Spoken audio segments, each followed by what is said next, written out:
मुंबईतनं तुम्ही जर पुण्याच्या दिशेने प्रवास करत असाल तर तुमच्यासाठी आनंदाची बातमी आहे। मुंबईतून पुण्याकडे जाताना तुम्हाला घाटात कधी अर्धा तास कधी तासभर थांबावं लागतं। मात्र आता तुमची या नित्याच्या वाहतूक कोंडीतनं सुटका होणार आहे। पुढच्या 5 महिन्यांमध्ये मुंबई ते पुणे हा प्रवास हायटेक आणि सुपरफास्ट होणार आहे। महायुती सरकारचा महत्त्वाकांक्षी मुंबई पुणे मिसिंग लिंक प्रकल्प हा आता शेवटच्या टप्प्यात आलाय। या शेवटच्या टप्प्यात केबल स्टेट ब्रिजचं कामही सुरू आहे। कसा आहे हा मुंबई पुणे मिसिंग लिंक आणि केबल स्टेट ब्रिज नेमका कसा असणार आहे पाहूयात ड्रोनच्या माध्यमातून।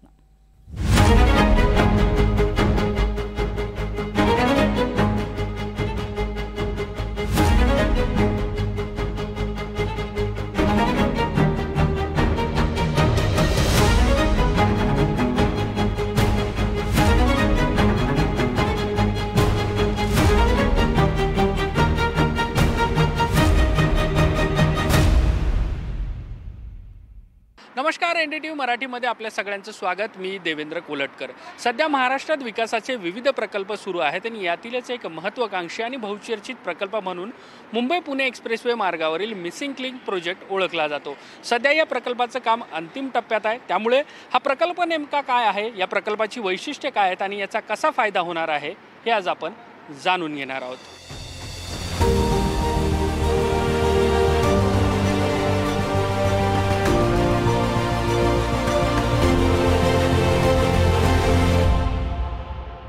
दोन 2001 साली मुंबई पुणे द्रुतगती मार्गाची निर्मिती करण्यात आली। दररोज लाखो वाहनं जी आहेत ती मुंबईहून पुण्याकडे आणि पुण्याहून मुंबईकडे या मार्गावरून धावतात। मात्र जो घाट सेक्शन आहे खंडाळा लोणावळा या ठिकाणी जे वाहतूकदार आहेत, प्रवासी आहेत, त्यांना तासनतास वाहतूक कोंडीचा सामना करावा लागतो। त्यामुळे हेच टाळण्यासाठी या मिसिंग लिंकची निर्मिती करण्यात आलेली आहे।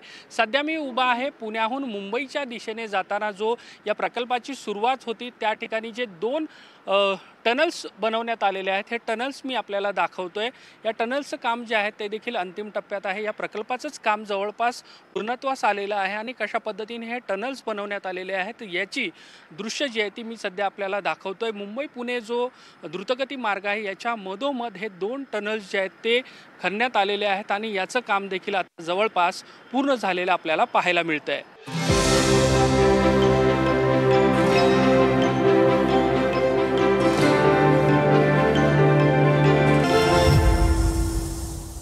मुंबई पुणे मिसिंग लिंक प्रकल्पामध्ये कामाच्या दृष्टीने सर्वात आव्हानात्मक गोष्ट कुठली असेल तर ती म्हणजे केबल स्टेट पूल उभारणं। खंडाळ्याच्या डोंगरामध्ये हा केबल स्टेट पूल उभारण्यात येतोय। 650 मीटर लांबीचा हा केबल स्टेट पूल आहे। या पुलामुळे 2 समांतर बोगदे जोडण्यात येणार आहेत। मात्र इथल्या भौगोलिक परिस्थितीमुळे हे काम करणे आव्हानात्मक आहे। महत्त्वाचं म्हणजे खोल दरीमध्ये हा पूल उभारण्यात येतोय आणि यासाठी आंतरराष्ट्रीय तंत्रज्ञानाचा वापर देखील केला जातोय। जमिनी स्तरापासून आपण बघितलं तर रस्त्यापर्यंत या पुलाचं अंतर 100 मीटर इतका आहे, तर वरचा भाग हा 81 मीटर इतका आहे। डोंगराळ दरीचा भाग असल्यामुळे या ठिकाणी या पुलाच्या उभारणीसाठी लागणारं मटेरियल आणि इतर तांत्रिक गोष्टी आणणे देखील कठीण काम आहे। मात्र या सगळ्या अडथळ्यांना पार करत आपण बघतोय की हा पूल जवळपास उभा राहिलेला आहे आणि येत्या काही दिवसात या पुलाचे काम जे आहे ते पूर्णत्वास जाणार आहे। आणखी एक महत्त्वाची गोष्ट म्हणजे लोणावळा खंडाळा हा भाग पावसाळ्यात नयनरम्य असतोच, त्यामुळे हा पूल तयार झाल्यानंतर यावरून प्रवास करणे हे प्रवाशांसाठी आनंददायी असणार आहे।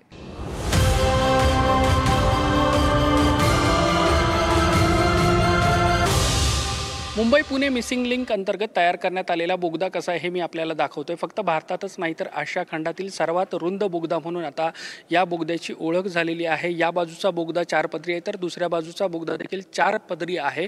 कंट्रोल ब्लास्ट पद्धतीने काळा पाषाण फोडून हा सबंध बोगदा जो आहे तो तयार करण्यात आलेला आहे। आणि महत्त्वाचं म्हणजे मी आता ज्या ठिकाणी उभा आहे त्याच्यावर लोणावळा तलाव आहे। लोणावळा तलावाच्या तळाशी 180 मीटर खोल खाली काही भाग जो आहे तो या बोगद्याचा करण्यात आलेला आहे। शिवाय बोगदा कसा आहे हे आपण बघू शकता। एअर व्हेंटिलेशनची सगळी उपाययोजना जी आहे ती या ठिकाणी करण्यात आलेली आहे। शिवाय कुठल्याही पद्धतीची जर आपत्कालीन परिस्थिती निर्माण झाली, आग लागली तर त्यासाठी आपण बघू शकतो की हे फायर पाईप्स जे आहेत ते हाय प्रेशर ते देखील या ठिकाणी तयार करण्यात आली आहेत। त्याशिवाय जर कुठल्याही पद्धतीची इमर्जन्सी सिच्युएशन तयार झाली तर आपण बघतो की या ठिकाणी हे पुशअप बटन आहे। हे पुशअप बटन जे प्रवासी असतील त्यांनी दाबल्यानंतर जो कंट्रोल रूम आहे तिथे मेसेज जाणार आणि याच ठिकाणी मदतीसाठी त्यांना जी उपाययोजना करण्यात आलेली आहे, जे कर्मचारी आहेत ते दाखल होणार. ठराविक अंतरावरती अशा पद्धतीचे पुशअप बटन्स जे आहेत ते बनवण्यात आलेले आहेत.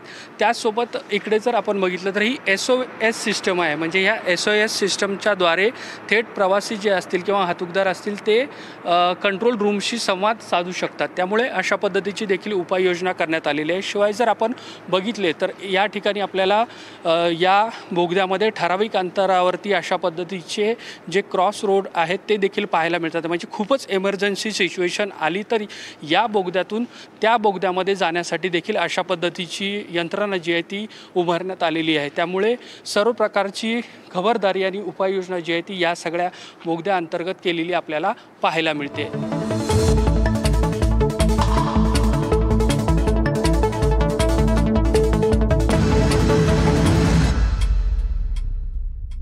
केबल स्टेड पुलामुळे जो बोगदा जोडला गेला आहे त्या बोगद्याच्या मुंबई दिशेच्या बाजूला मी उभा आहे.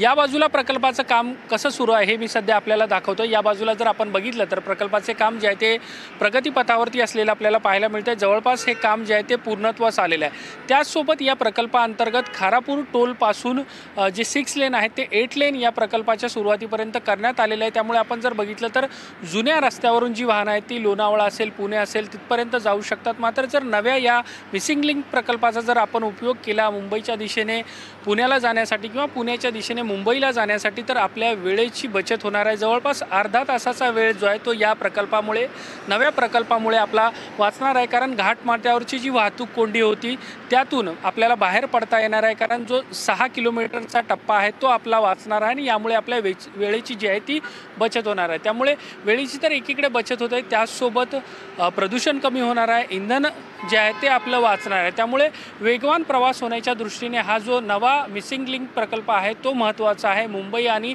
पुणे या दरम्यान सातत्याने जे प्रवास करतात आहे त्या प्रवासांच्या दृष्टीने आणि जी माहिती आपल्याला उपलब्ध होते त्यानुसार ऑगस्ट 2025 पर्यंत हा प्रकल्प सुरू करण्याचे प्रस्तावित आहे. व्हिडिओ जर्नलिस्ट गौरव नाईकसह मी देवेंद्र कोल्हटकर, NDTV मराठी, पुणे.